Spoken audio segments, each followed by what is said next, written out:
everybody, it's Kyra from BodyCandy. On today's episode of the tea, we'll be talking about Smiley and Frowny piercings. But before we get into that, 1, apologies for the mess, I'm packing for a festival. 2, make sure to like, comment and subscribe to BodyCandy to make sure you see all of these videos. So let's get into it. What actually are they? If you've ever looked at the inside of your lip in a mirror, we all have, don't be embarrassed. You've seen that little piece of skin that connects your lip to your gums. It's called the frenulum, or frenulum.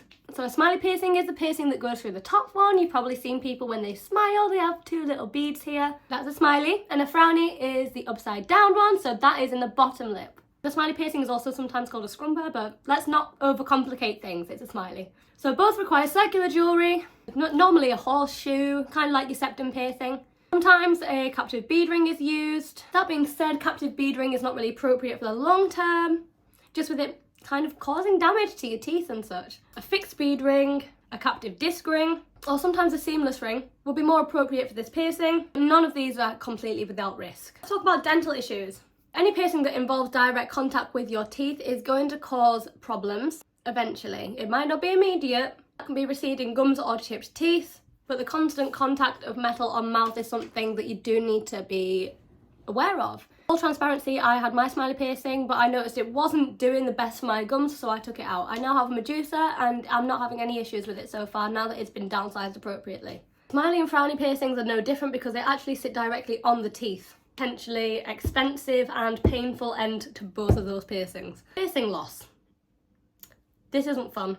The tissue that they're being pierced through is not very thick. It is tough. All these piercings are not exposed, they are in the mouth and they are still very easy to tear out. So someone with either or both of these piercings need to be really careful while they're brushing their teeth and eating not to tug on them.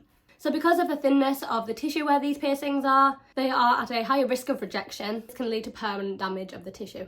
Being located in the mouth means that these piercings are very prone to developing tartar off your teeth as well. And this buildup is not only unsightly, but it can also irritate the fistula, which is the hole of which your piercing goes through. So in conclusion, many piercers are no longer performing these because of the dental issues that they tend to cause. Much like the infamous snake eyes piercing, if you remember from a previous video, that's at the tip of your tongue. These are simply not a safe piercing.